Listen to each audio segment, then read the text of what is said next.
Last night, I went to go and watch the new Venom movie, and before I get into anything, I do just want to say right now that this video will contain lots of spoilers, so if you don't want to watch this video, click off of it right now. Unless you're into spoilers, then keep on watching. It's not a bad movie by any means, it's just not a great film. There's a lot of issues with it, yes, but it was still a fun movie. You know, there are movies like those where it's not a bad movie, but there are a lot of issues with it. But anyway, so I watched it last night, and this is what I thought of it. So, the movie basically surrounds itself around the main villain of the movie, which is Null.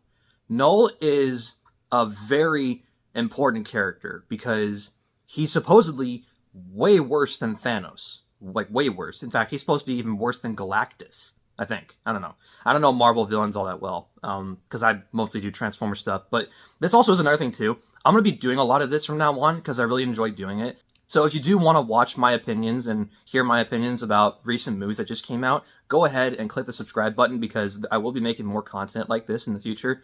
But anyway, so the movie surrounds itself around the big bad villain, which is Null, who is just unbelievably bad. Null is the god of the symbiotes. He created them. And when he did, the symbiotes betrayed him and they basically imprisoned him. So when they did that, they fled. And that's what leads us into Venom 1. This is one of my first big issues with the movie because I could have sworn that the first Venom was all about the symbiotes coming to Earth to, like, take over the Earth, which is so weird because now all of a sudden the symbiotes are, like, good guys. I don't understand. Maybe I missed something. I don't know. But anyway, so it's explained how they fled and then they're coming to Earth, and that's what leads us into Venom 1. And then we cut back to Null, and Null has an army of what are called xenophages, which I'm surprised this movie was rated PG-13, because the shit that goes on with these things, it should have been rated R. But like, I'll get to that in a bit. But he sends one of these xenophages to Eddie's universe, which, by the way, I should explain that the opening scene of the movie with Venom and Eddie is the post-credit scene from No Way Home. It's with Venom and Eddie in the bar scene. They're in the bar. They travel back to their own universe, and all that stuff happens. And then we see, you know, a shedding from Venom and all that, which is very important. This is like one of the biggest plot points to the movie. But he leaves a trace of what's a shedding, I believe. It's explained later in the movie that somehow symbiotes can shed their skin or whatever. I don't know, it's weird. So the little droplet of Venom that we see is supposedly like a shedding of him. So that was cool. Anyway, so then they're in Mexico, or New Mexico, I think. I don't know. But they're down by the south of the border. And they then are just sort of like, they're fugitives, by the way. I should explain they're fugitives because they were accused of killing the police chief from the second movie, which, you know, Carnage killed. Well, we thought he killed him, but then it was also supposed to be explained that Toxin was rumored to be in this movie. I'm just going to say right now, Toxin, he sort of is, but he's not. Everyone was thinking that green symbiote was either Lasher or Toxin. Lots of people were saying that symbiote was Toxin, but I'll get to that in a little bit. So they then are attacking, Venom and Eddie are then attacking these, they kill these guys who are, like, you know, they're holding these dogs captive or whatever. And so then they kill them, and then that's when the xenophage comes through this portal, which apparently Null can do. He can send these things through portals, like a Doctor Strange sort of thing. He sends one of these things through a portal. It's in his universe now. So anyway, they're now on the run, and then Venom finds this thing about Lady Liberty or something like that, or in New York. Eddie mentions New York. The whole thing, New York is brought up. And I was thinking, oh, no way. We might see Spider-Man in this, because Spider-Man's from New York. But no. It turns out what was happening was there was a judge who screwed Eddie's life over, apparently, or something like that. I don't know. And then now Venom's like, well, let's go to New York. And so then they then are making their way to New York because Venom wants to see Lady Liberty, and Eddie wants to, you know, mess this judge up or whatever. But as they're doing that, they're on this plane, which is the scene that we see in the trailer, by the way. So they're on the plane. This scene made sense for the first bit, but then when Eddie says that he's cold, Venom shields him, so he suits up, he fully suits up, and then that alerts the xenophage, and then somehow this thing is able to fly, even though it looks like it has, like, no form of, like, propulsion or whatever. It's just the craziest thing ever. This thing, the xenophage is, like, the craziest thing I've ever seen. So it flies up to him instantaneously. And that's another thing, too, is that whenever Venom suits up, that thing is instantly there. Maybe, like, a few minutes away, but within the span of, like, 30 seconds, this thing is, like, right there. And within, like, 5 seconds, this thing got off the ground and was now on the plane. So that's the scene that we see in the trailer. And apparently these things can regenerate themselves. So when Venom leads the thing, when he leads the xenophage into a turbine of the plane, it then gets minced and stuff into the turbine. And then all the, guts and stuff come spooling out the back of the jet. Venom is then like, oh god, I'm sorry, Eddie, I need to retract. So he then goes back into Eddie's body. Eddie's now in freefall because it's explained by Venom later that the xenophage can only see him if he's in his true form, in his, suit form, because it's after what's called a codex. And the codex is what Noel needs to be free from his prison. And it's explained how when Eddie gets stabbed by Riot, and then he did die, and then Venom resurrected him and stuff. Apparently that unlocks something what's called a codex, which is what Noel needs to, like, be free, which sort of made sense, but at the same time it didn't. Like, I didn't really understand it. And then, so he says that it can only see him if he's in his true form. So he's then saying how he can only appear as, like, the head or, like, the tendrils coming out of Eddie's back. He can only do small things, but he can't fully suit up, or else the xenophage would see him. Which made sense to an extent, but it was still really irritating, But as they're in freefall, Venom deploys a parachute. They're now on the ground. Moving on from, like, Venom and Eddie, there's, like, this family. There's this dad who's, like, fascinated with, like, Area 51 because of, like, conspiracies and aliens and stuff that I actually am into, because I'm always I've always believed that Area 51 is just a cover up for aliens and stuff, but like this guy is just like crazy, like he's like obsessed with it, and the wife is as well. The kids don't want anything to do with this. I think the wife is just trying to keep him happy, which is fine, but the dad is like obsessed with aliens, and he's like, I'm gonna see an alien someday, we're gonna head to Area 51. And then as they're driving on this highway, the bits from the xenophage are like falling down and hit the bus, because they're in a camper bus, and they just scatter all over the road. And then as they're driving along, the thing starts regenerating itself. Like it is literally like a demon out of hell. This thing, the xenophage, is just crazy. And it then starts regenerating himself, and then it's explained later in the desert that Venom can't, do what I just told you. So then they come across a horse, and then that's when Venom, the venomized horse scene appears. So then he's like, how fast can you run? So he then starts running and stuff. And then it ends up in a river. There's a scene where it leads to a river. Venom is drinking water, I think for the horse, I don't know, but he's drinking water, and then these guys in an Osprey come out of nowhere. And that's another thing too. It's explained how Area 51 is being decommissioned for, like, I guess because it's so known now or something like that. I don't know.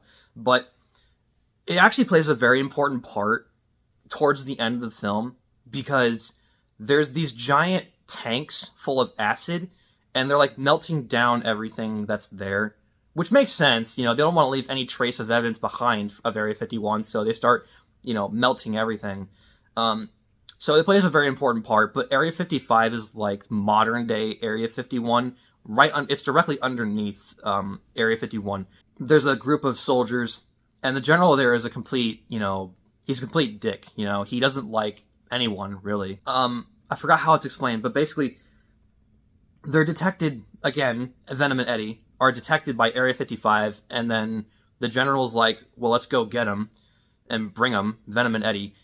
And then somehow, this is the part that really pisses me off. It's like they're instantly there.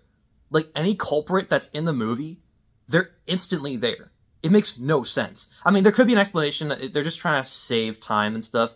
But again, it's so irritating how quickly the enemies will get to Venom and Eddie. Like, it is infuriating how quickly they get. Because in one scene, they're saying, you know, oh, let's go get him.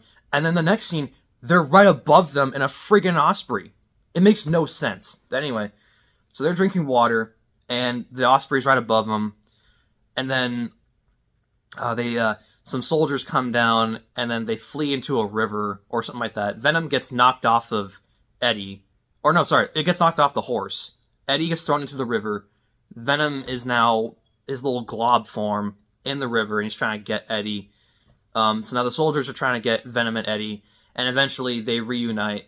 And then Venom says that he has to save him because there's a waterfall coming up, and they'll fall and die. Oh, by the way, I should explain too. So, as they're in the river, Venom is trying to catch up with Eddie by meshing with other animals. So, the first animal that he fuses with is a fish, which is what we see in the trailer. And then the next thing he fuses with is a freaking frog, which I don't know how that thing ended up in the river. Like, it was in the river. It wasn't on the bank. It was in the freaking river. I don't know how Venom was able to, like, magically find a frog and then, you know, jump up onto the bank. It made no sense for the frog. It made no sense. But anyway, so he eventually gets to Eddie, and, you know, Venom says, I have to save you, I have to go full form. And then Eddie's like, well, won't that lead the xenophage here? And he says, it's either that or you die. So then Venom goes full form. The xenophage is alerted. It can sense him. So then it's instantly there again within like 10, 13 seconds. And then it starts going into the river, and the soldiers are shooting at it. And this is the part that I said, I don't know how this movie got cut to rated PG-13, because it should be rated R for what happens next. So the xenophage shows up, and then the soldiers start shooting at it, and then the xenophage starts eating the humans, but instead of swallowing them, the goddamn back of the head is like a freaking wood chipper. So then it's like, it just spews the guts from the humans out of the back of its head. It is like the most insane creation known to man. So that's what I was saying, how like, I don't know how this movie got rated PG-13, because they actually show blood, which was shocking, because whenever Venom would eat someone's head off, there was no blood. It was just like little water droplets or whatever. It's crazy. And I feel sorry for any parent who brought their kid into the theater, because they will have nightmares from watching that. It's insane. Anyway, so it then starts eating the humans. The general up in the sky, you know, he's pissed off and everything. And then for whatever reason, he blames Eddie for it. Actually, no, there is a good point. There's a point about that, because in the river, and there was a tussle, and Eddie ends up killing one of the soldiers, but only out of self-defense, you know. So it was, but the thing is too, the soldier was trying to kill him, so he can't be mad about that. There's a gun in the river, and it was a female soldier. She tries to shoot Eddie, and then Eddie ends up turning the gun and shoots her instead. So anyway, Venom and Eddie, they get out of the river. The Thing can no longer see them, because the xenophage can't see Venom in its true form. And then the Thing is still eating soldiers and turning them into wood chips. Eddie then stumbles across the family that I was talking about earlier.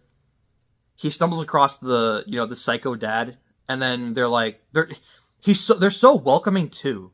Like, there's even a line from the daughter where it's like, this guy's like a serial killer or something like that. The kids are the only ones that have like any sense at all, because the mom is just going along with like what the dad does, and the dad is just straight up crazy. So he basically, in short, hitchhikes. He hitchhikes with the family, and then they go into Vegas, and then in Vegas, I'm not gonna go into too much detail because it's getting really exhausting talking about this, but they're in Vegas. And then Eddie and Venom, they come across Mrs. Chen, which is, really cool. And apparently she's like super rich now because she's been gambling at the casino. So now she's like, let's dance. I want to dance with Venom. So then in one scene, oh yeah, I should explain, by the way, that once again, they're caught on CCTV footage. So then the general's like, let's go get him again. And so then, they then take an Osprey again to, like, Vegas and everything. So then, it's so stupid too, because in the dance scene, it's like Venom has no sense at all, because they're being hunted, and then he goes full form again just to dance. I mean, I guess it makes sense. That's why it's called Venom: The Last Dance. I don't know if that's the reason why it was called it, but anyway, so he goes full form. The xenophage shows up in Vegas within seconds, and then it really is just so crazy to explain this. So it shows up, and then it attacks Venom and Eddie. Venom gets back into Eddie, and then it can't see them. Mrs. Chen's all right. If any of you guys are concerned about her, she makes it out okay. She's fine. She just stays in Vegas. But then the xenophage leaves because it can't see them anymore. So then after that thing leaves, the Osprey shows up and the soldiers. So they then capture Venom and Eddie, take them back to Area 55, and then at Area 55, the xenophage tracks them. So, which is so weird to me, because throughout this entire film, it never tracked Venom and Eddie unless Venom was in his full form. But then for whatever reason, the xenophage starts tracking, like it starts following the Osprey, which made no sense to me, because like it can't see Venom unless he's in his full form, and then somehow the xenophage is able to like track them. I don't understand that. Anyway, so it then, the Osprey, it goes into the base, and then we see a scene where the xenophage crawls inside the base, which made no sense too, because the xenophage is like 30 feet long and about 15 feet high. Like, they're big. They're really big. And then somehow this thing got inside without being detected? I don't understand that. It just is so weird. Eddie is now, he's not being held captive. He's just resting. And then, oh yeah, I should explain. He then starts talking with the police chief from the second film. I should explain too that the police chief survived. I'm pretty sure you all know that from the trailers. But apparently he survived. And before any of this, I'm jumbling all over the place. Like I said, the way how this movie is explained, it's like all over the place. So allow me to add to the all over the placeness. At Area 55, there's a scientist whose brother got struck by lightning from a thundercloud when they were out on the beach as kids. There was a thunderstorm. The brother gets struck by lightning, and then the sister absorbs part of the lightning rod. So now she has like this visible scar that's like running up and down the entire left side of her body, which is cool. But anyway, so she's there. She's fascinated with the symbiotes, along with this other scientist who I'll get to in a second. But these two are like really fascinated with the symbiotes. They think that symbiotes are actually very beautiful creatures and everything. And in one scene, the first scientist she's talking to, she ends up talking to, I believe, this is where I said that I don't know if it's supposed to be Lasher or Toxin. No, it's not Toxin, sorry. Because it's explained how at the end of the second film, the police chief who absorbed part of Carnage, that was supposed to be Toxin, but then that part of him left him for dead. So it's not Toxin, which leads me to believe that that's Lasher or not. I don't know. There's two green symbiotes in this that people are saying one or the other is Lasher. I think the first one is Lasher, only because it made sense for him to be, because I think Lasher was supposed to be this peaceful symbiote. I could be wrong. I read that somewhere. But like the symbiote is really peaceful. I thought he was going to have like a psychotic episode or whatever. Like he would start like attacking the glass. But no, this symbiote was very peaceful. He was explaining to the scientist how they were on the run, that Venom has what's called a codex. And if the xenophage gets a hold of it, then Null will break free. So that's the first green symbiote. Also, I should explain too, this is actually really cool. Lots of the symbiotes have like different like shapes and forms, and this one is like a half snake. So like the top half of him is like humanoid, but then the bottom half is like this giant long tendril looking thing. It's a really cool design. I really respect it. That's where we are now, is with Eddie and the police chief and potentially Lasher. Eddie wakes up and then he sees the police chief and he's like, "You're alive?" And then he's like, "They've done this to me," or whatever. And then that's when the green symbiote emerges and he speaks to Eddie, saying how, the Codex is here, because you're here, the xenophage will come, and if, Venom is to, like, merge with him, then, we're all screwed, pretty much. So, that's what happens. Also, this entire movie felt like one giant prophecy, because, coincidentally, all of these scenes kind of lead up to like it's like they were bound to happen. Like it was foretold that it would happen. As Eddie is talking with I think Lasher, I don't know. When he's talking to the green symbiote, the soldiers and the two scientists show up. The general is so pissed off at Eddie that he decided to execute him right on the spot. So he gets him out of his holding cell, which isn't really a holding cell. It's just like a visible apartment room. And then he decides to execute him on the spot because he's like, "You killed one of my men." And then before any of this, I should explain too that the other scientist that I was talking about, not the one that was struck by lightning, but the other one, she's also really fond of the symbiotes. And then when Venom was captured, she went down to the room where he was being held in like this like sonic cryo tube. I don't know what it was. She goes down there to basically get him out. She helps Venom escape, so then Venom attaches himself to her. She then goes with the other scientist to where Eddie is. And as Eddie gets shot, Venom goes she-Venom with this woman, and then starts, getting the other soldiers away, and then attaches himself to Eddie. So now he's healing again, and then Venom's like, "Big mistake." And then, the xenophage is alerted, so it's there. It then starts attacking the humans, and it's making a mess and everything. So then Venom's like, "Get everyone out, go." And then that's when the green symbiote, he busts out of the cell, and then he's saying, "Venom, go, run." Unfortunately, the xenophage got a hold of him, starts eating him, and then it turns him into, green wood chip dust. So that symbiote's dead. And then they all get into like this main room where these other symbiotes are hiding or hanging out, I guess, in these same like sonic cryo tubes, I'm calling them. The thing pins down Venom, and then Venom's like, "Release the symbiotes," and then these other symbiotes, they're free. They start attaching themselves onto other humans. This is like the only cool scene in the entire film where a bunch of other symbiotes come to Venom's aid. The scientist who helped Venom got absorbed by another green symbiote, who is like the main symbiote out of those symbiotes. So she helps out Venom the most. There is another one too that I forgot the name of. It's a white symbiote. It's a white and black symbiote that people are saying is anti-Venom. I don't think it's anti-Venom because I feel like that would be like a really wasted potential considering how quickly this symbiote dies. There's that symbiote, and then there's two other symbiotes, which I think are really cool. They're these really big, bulky symbiotes, and they actually fuse together to create one symbiote, kind of like how Venom and Riot did in the first film, only it's together and not, as enemies.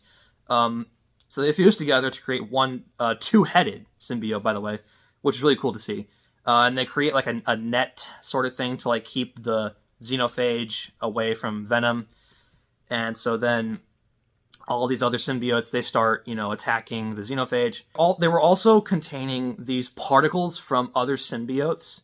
The scientist who got struck by lightning, she grabs this container, this vial that had a symbiote in it, and which will be very important here in a second. Venom then tells a couple of other symbiotes to he says, "You get us out of here." And so then they break open the wall for him to escape. And so then they all get outside. Also, as all of this is happening, the freaking family from earlier, they're at Area 51. And then for some stupid reason, they decide to go up top into this freaking, like, watchtower or whatever, and then observe, like, the whole area. Like, that makes no sense, because it's Area 51, and even though it's being decommissioned, they would have at least had, like, some form of security around there. It's just so stupid. And the dad's like, you know, we might be able to see aliens from up here. And then, you know, the daughter's like, okay, I guess this is kind of cool. And then at one point, the dad's like, oh, there's no aliens here. And then that's when the symbiotes just bust through the wall, through the canyon wall, which is cool. But as this is all happening, the xenophage comes out. And then the shittiest line in the entire film, possibly ever in cinema history, the dad, when he sees the xenophage, he drops the cringiest F-bomb I've ever heard. It was so forced into the movie, it made me cringe so bad. So when the xenophage shows up, the dad is up top, and he drops the cringiest F-bomb I've ever heard, which was so unnecessary. But then, you know, the symbiotes are battling the xenophage. Also, too, when the general, he grabs a rocket launcher, and then as the xenophage is actually being held at bay and being, you know, hurt, the freaking general has like a rocket launcher, and then he shoots the xenophage, killing one of the symbiotes, and then the other green symbiote, she says he was trying to save you, and we're not the bad guys. And then the dude, he steps on, well, he didn't step on him, but like, I think when he was walking toward the guy that he, you know, the host, he was walking toward him, and then he stepped in the goop. So now he like looks at the goop, he's like, which, I mean, I think anyone would have done that. Even I would have done that. Like, oh, there's something on my shoe. But he really is just like a major douche in this movie. It's so sad, the writing of him. It's just embarrassing. But anyway, so there's like a slight peaceful moment. Venom, you know, he talks to the family. The son, for all this time, he didn't believe aliens were real. And then Eddie says they are real. My best friend is one. So then Venom reveals himself to the son. And then there's this nice heartwarming moment of like, you know, I'm going to get you guys out of here and everything.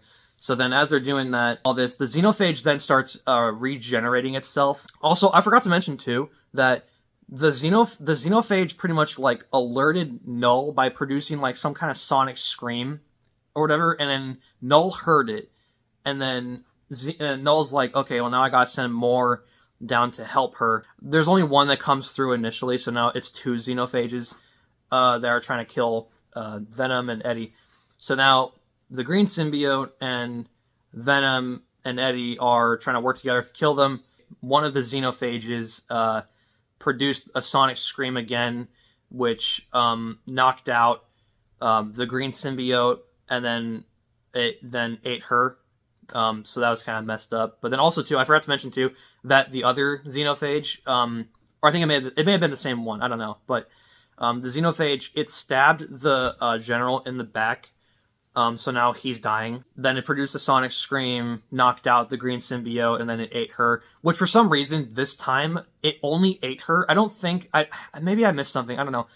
I didn't see anything come out the back of her head. So it just ate her. Like, there wasn't any, you know, like... There was nothing that came out the back of her head. It just ate her. Which was just disrespectful, honestly.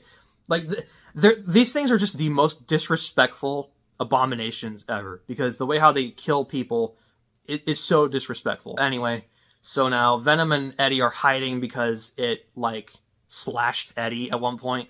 So now they're hiding behind the helicopter that we see in the trailer, and then they're just hiding, and then Venom is looking out at the xenophages, and he's saying, you know, I would have loved to have met her.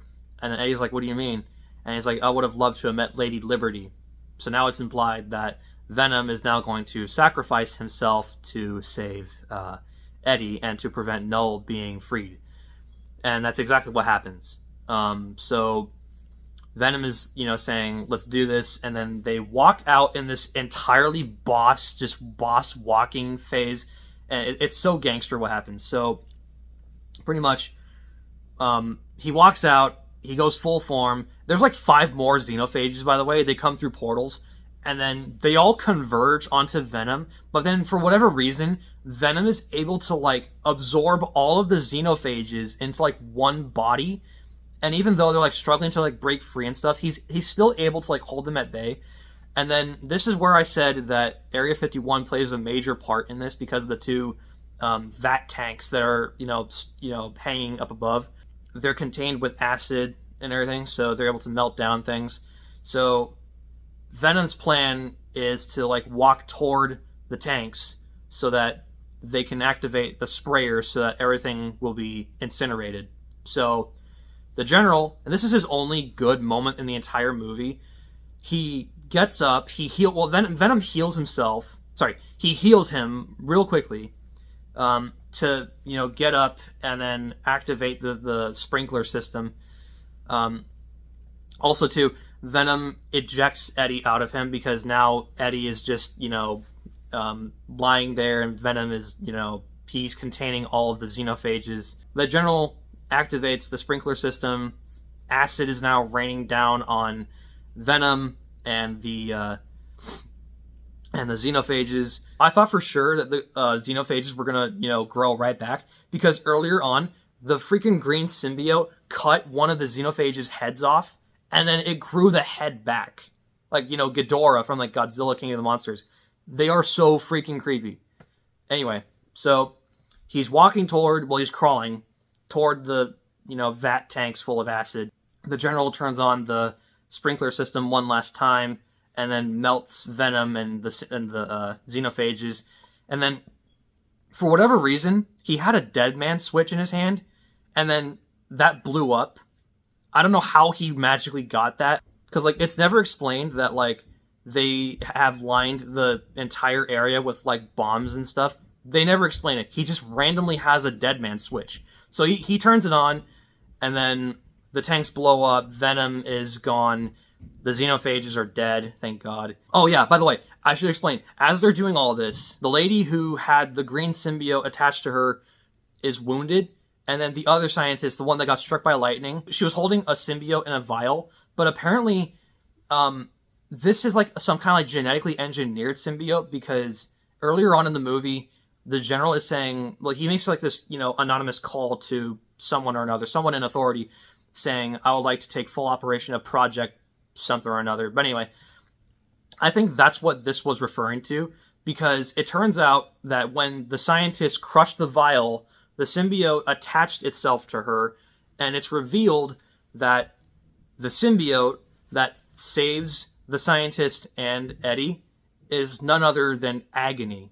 She actually is really cool. She has lightning powers, so she's like the only super powered, like, symbiote there. So she has, like, super speed and, like, lightning abilities, which kind of makes sense because, you know, given who her host is, it makes kind of sense. Agony saves the scientist and Eddie. They get out of there. Also, she also saved the family before, so the family makes it out okay.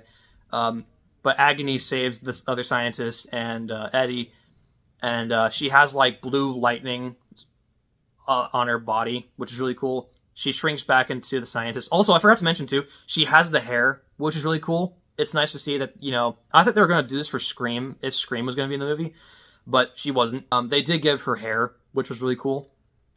So they make it out okay. There's the fire and everything. And then it cuts to Eddie in New York, who is met by a general. The general says, you're free of all charges, including of what happened, but if you breathe a word of what you see, you know, you'll be spent the rest of your life in prison or something like that. I don't know. But anyway, so he's in New York, and there's this really touching scene of him having flashbacks to his times with Venom. He's having flashbacks, and then he's in New York, and then the end scene is Eddie looking at the Lady Liberty statue, and he says, I'll never forget you, buddy, because from the last bit of the movie, Venom was saying, don't you forget about me, and I won't forget about you. And it's a really nice scene. And Eddie says, I won't forget about you. The camera, it fades to black as it's looking at the Statue of Liberty. And that's where the movie ends. Before the end credit scenes and all that. I didn't stay for the entire film, but I did watch the first of apparently one of two end credit scenes. First one is the mid credit scene where it's Null. He then like is saying, "I will come for your world" or something like that, and you will watch everything die.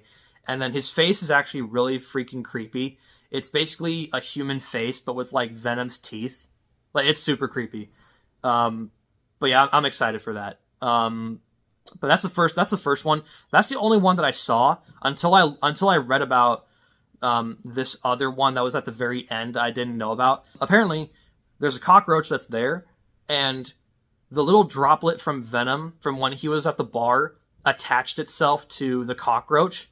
So I think we're led to believe that Venom is somehow still alive, which is cool because it's a sign that, you know, Venom, he will come back. Because that's just, you know, it's clear that he will. He'll find his way back to Eddie. Might even become anti-Venom. I don't know. But but we're led to believe that Venom is still, in a way, alive. So to sum up the movie, it's not a bad movie by any means. In fact, I'll go as far as saying it's the best of the 3 Venom movies. It certainly wasn't a great movie because there were a lot of plot issues that just did not make sense at all, that just didn't line up with like the past movies. The only one that did was with the police chief being absorbed and saved by another symbiote, because Toxin apparently from the second film didn't give a crap about him, so he left him to die and was then saved by the Area 55 guys, and then was then saved by, I think, Lasher. I don't know. They injected a symbiote into him, which bonded with him. I don't know if it's Lasher or if the female green symbiote is supposed to be Lasher. I couldn't tell you, but it's so hard to tell because they don't give the names. The only one that I could easily recognize throughout this entire film was Agony, because she's easily identifiable. She's purple with long hair. So apart from Venom, that was the only one I could easily recognize. And then, yeah, it's just, there's just so much that goes on in this movie that everyone's saying that it's just, like one of the worst, like the worst Venom movie, and it's like, one of the worst films ever made. And when IGN rated it a 4, that rating is so undeserved. It deserves at least a 6. I'll rate it a 6 on mine because it's not a bad movie. I'll say it one more time. It's not a bad movie. It's just not a great movie. So yeah, to sum it up, Venom: The Last Dance, okay movie. I'll rate it a 6 out of 10. It's not a bad movie, but it's not a great movie. So yeah, that's basically about it. See ya.